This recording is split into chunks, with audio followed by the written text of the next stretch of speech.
Yo, so guys, welcome back to another video, and this is part 2 of the top 10 secretive places in the United States. Again, I've just reacted to part 1. Interesting as hell. I mean, I do find these videos fun to do, but a lot of these places I've never even heard of, so I'm just learning a lot more about, again, I guess just maybe not the US in general, but secretive little spots where they research different things or they protect different people, whether it's the government or whatever, made for like scenarios, whether there's like a nuclear attack or just anything really. And it's just interesting to see these kinds of things. And I know these videos, again, the most secretive places are probably places we've never actually heard of, that are hidden so well and are kept as proper secrets. But you know what, it's still a fun video to do. And part 2, again, I'm expecting Area 51 for sure. But I mean, maybe if it's not ranked number 1, we'll see what other places are. But we're going to get into this, hopefully going to enjoy. And I mean, yeah, let's just get into this. But quick shout out to my Instagram, my Twitter, links in the description for those interested. Same for my Patreon, links all there for those interested. But yeah, I've reacted to part 1. You should be able to click, if you go onto my channel, just click the link, click my channel. You can see part 1 if you haven't already, and then watch this part after. But if not, you've seen that already, we'll get into this. But hopefully going to enjoy, and yeah man, let's just check this out. What is going on, everyone? Welcome back to the second half of the secret places in the United States. And I gotta tell you up front, I do appreciate all the love you guys gave the first video. It got a lot of views, a lot of comments, a lot of shares, a lot of thumbs up. In case you missed the first one, let me give you the same disclaimer. I say secret because all the locations on this list were at some point secret, or what was going on there were, maybe even now, is still secret. Obviously, this video isn't about places that are still secret. I'm not giving you any classified information. I don't have any classified information, unless of course somebody classified the colors Crayola crayons has retired over the years. I know them all. In 1990, 8 colors were retired and placed in the Crayola Hall of Fame. Maize, lemon yellow, blue gray, raw umber, whatever that is, green blue, orange red, orange yellow, and violet blue. In 2003, the colors blizzard blue, magic mint, mulberry, and teal blue were retired. And dandelion in 2017. I loved mulberry. When they retired that one, I went through a very dark time. But if you came to this video looking for conspiracy stuff, there are thousands of conspiracy websites you could look at. I don't have any secret information. If you don't think the government has secret installations, this video should be an eye-opener for you. All countries do it, all states do it, it is a necessity. Alright, now that that's out of the way, let's look at some more secret places in the United States.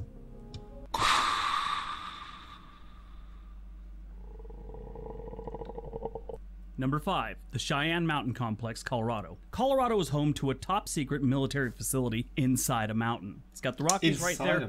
Why not, right? It's not too much of a secret these days, considering you can actually take a tour, at least when we're not in quarantine. The facility is shielded by 2,500 feet of granite. When they built this place, miners had to excavate 693,000 tons of granite just to make the complex. This place is designed to gather and analyze data from global surveillance systems in an attempt to warn the government's highest officials of missile threats to North America. Typical Cold War type stuff. It is highly resistant to nuclear bombs, electromagnetic bombs, and biological weapons. It was built in the 1950s to be a command and control center as a defense against long-range Soviet bombers. If you remember the 1980s movie War Games with Matthew Broderick, this is the place he went to find the computer that was getting ready to basically launch Armageddon. Yes, 3 years before he was Ferris Bueller, he was still a high schooler trying to save the world. There are 15 buildings 1 mile inside the opening of this mountain. The buildings are freestanding and 15?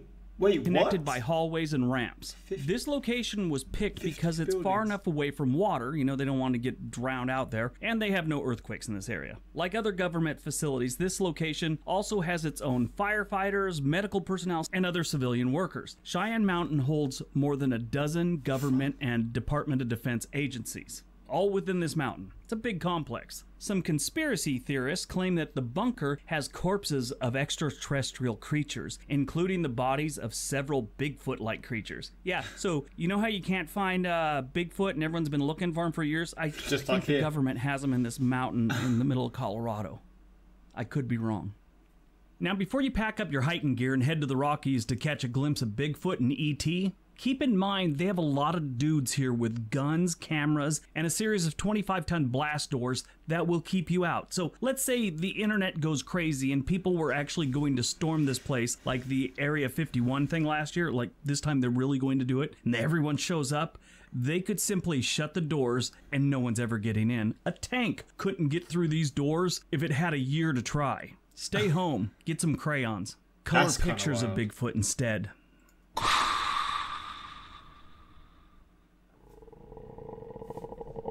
Number 4. Mount Weather Emergency Operations Center in the Blue Ridge Mountains, Virginia. Deep in the Blue Ridge Mountains, you have a 564-acre high-security federal government facility. This serves as a hideout and safety bunker for national disasters such as nuclear attacks and severe toilet paper shortages in the United States. It is also used as a center of operation for FEMA, which is another one of the favorite talking points for the conspiracy types. FEMA's national radio system is controlled from Mount Weather and is used to broadcast the emergency alert system.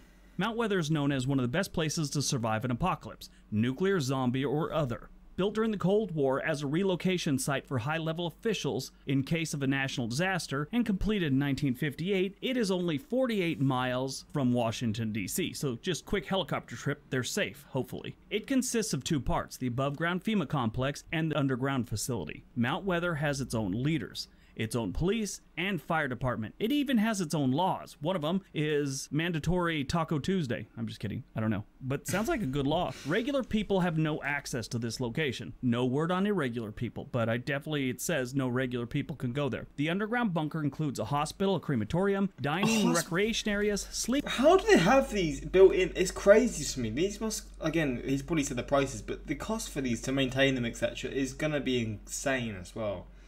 Do you reckon some people just sort of live there, like, as their home kind of sleeping quarters, reservoirs for drinking and cooling water, an emergency power plant, a radio station, and a television studio, which is what? Part of the emergency broadcast system, and the complete Love Boat series on Sony Beta. Those have been there for a very long time. But anyway, the facility is meant to accommodate up to 2,000 people, but only the president, the cabinet, and the Supreme Court are provided private sleeping quarters. Everyone else, you know, they're just like slumber partying in the front room. According to official records, Mount Weather was briefly used by federal agents on April 7th, 2015 after a major electrical power interruption in the Washington, D.C. region. It was also used during the 9/11 attack, and the entire congressional leadership was transported there by helicopter. Mount Weather's existence remained a secret to all but top officials until a plane crashed almost on top of the place in 1974. It is said that to most civilians, Mount Weather is a mystery, and what really goes on here remains a mystery to most government officials. This is like one of the only places I researched that isn't filled with stories about aliens. It's kind of strange.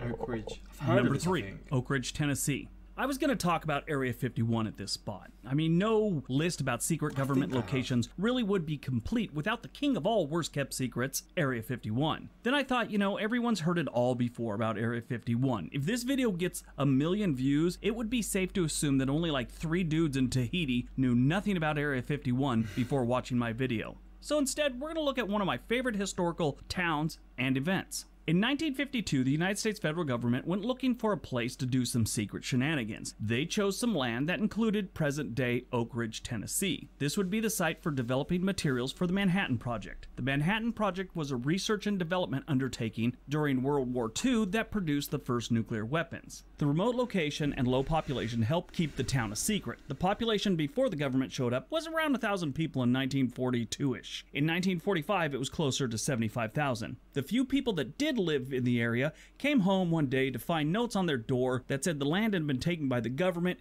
and they had like 6 weeks to leave. It was all the eminent domain thing. Now, I'm sure they were upset, but I doubt they were terribly surprised or suspicious because this had happened to other Tennessee residents for the Norris Dam.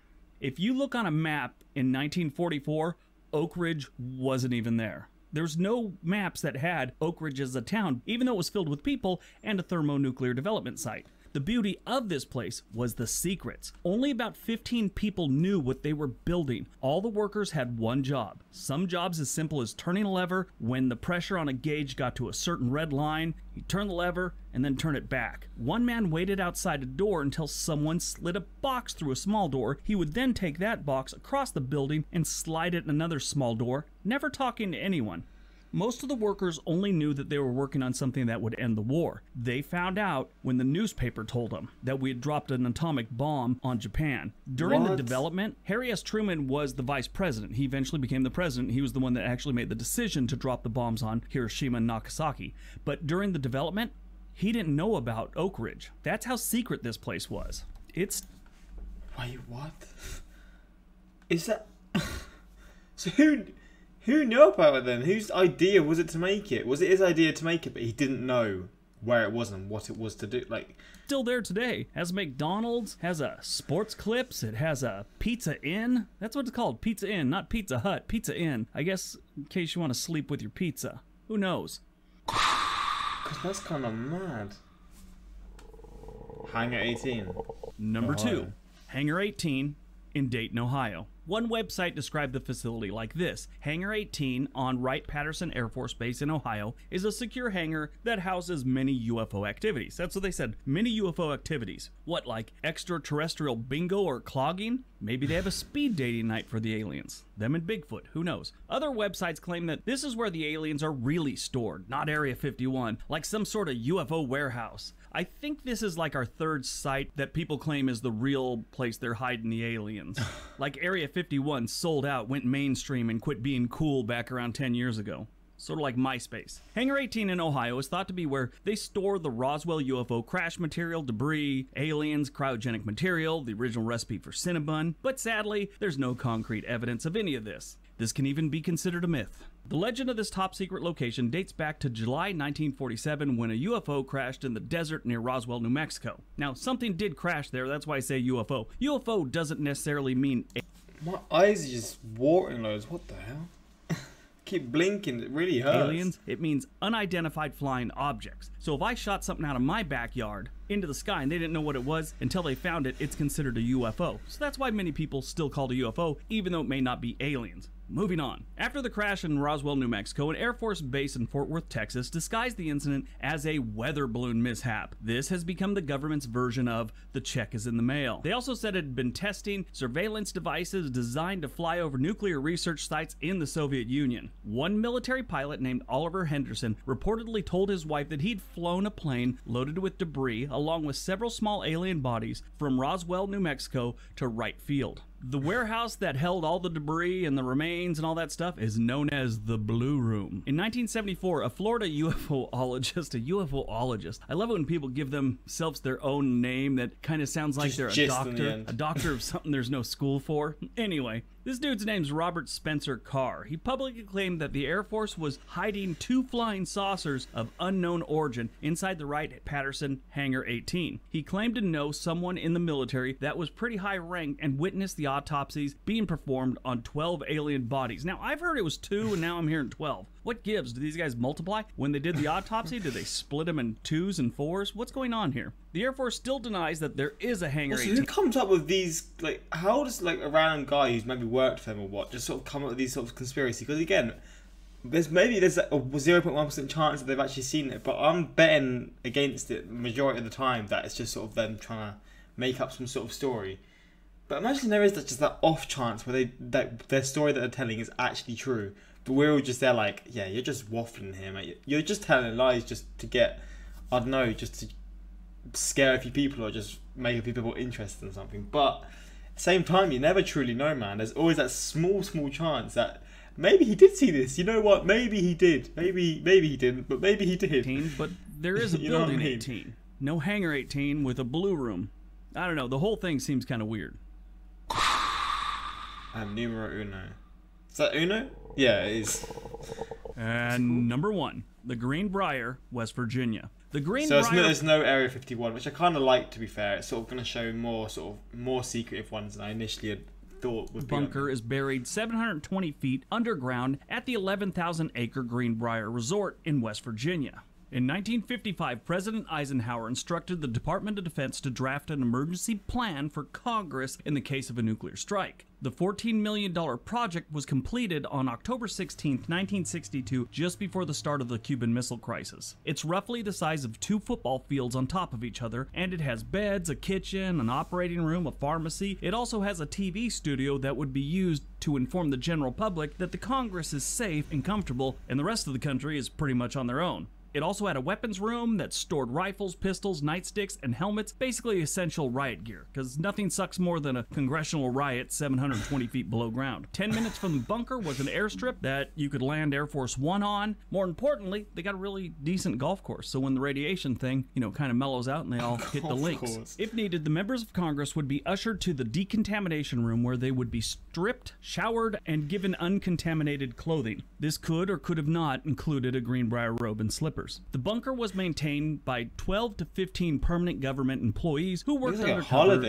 as members of a television repair company. Very few members of Congress ever knew about the bunker. To help maintain the secrecy, all the calls placed from the bunker were routed through the hotel switchboard to make it appear as if they originated from the hotel. On May 31st, 1992, the Washington Post ran a story about the bunker. Once the truth was revealed, the government decommissioned the bunker. It was kind of the secret was amazing. Think how many years they held that secret. This is a giant facility that for 30 years, almost nobody knew about it. If you were working in it, okay, maybe. Most of the employees had no idea about the place. Really? The bunker was kept stocked, cleaned for 30 years, but was never used. Today, you can take a tour of it and see some of the original items. Like I said, it remained a secret for 30 years. That's freaking just under this building. That's insane. Amazing. Okay, again. Incredible video. I like these sorts of ones so much. Alright, so that's our video. I hope you... Shout out to World According to Briggs, man. Again, I've reacted to his channel before. I do like his videos, but this is a really interesting one. Also, apologies. My eyes probably blinking a lot. This eye is in pain for some reason. I don't know. It just suddenly started hurting. It's just really sore. I don't know why. So you probably noticed me blinking a lot. I apologise. When I think of Cheyenne Mountain, I think of my favourite TV show, Stargate. My life is so incomplete, being unable to explore planets. The only reason the government never shuts something down is to open more expensive ones someplace else. Honestly, again, like I was saying, the most secretive places are the places we don't even know about. I already survived the zombie apocalypse, raised teenagers, 4 of them. Peace Inn, small privately owned pizza chain in NC. North Carolina, back in the 70s, 80s, it was very good. One of the first pizza chains to a buffet. Pizza buffets? Okay, that's a shout. Never thought pizza places would have buffets. I really enjoyed your video and some of the commentary was really funny. Thank you for... yeah. Again, enjoy this video. Again, suggest some more videos maybe like this or... just again from his channel, just other videos that sort of are similar. Or just whatever, just suggest videos underneath this. Again, I just love doing these sorts of videos. And I'm just down to do more, but hopefully enjoy this one. Again, check out part 1 if you haven't already, because obviously this is part 2, so you would have missed all the first 5. But yeah, till next time, like, subscribe, peace.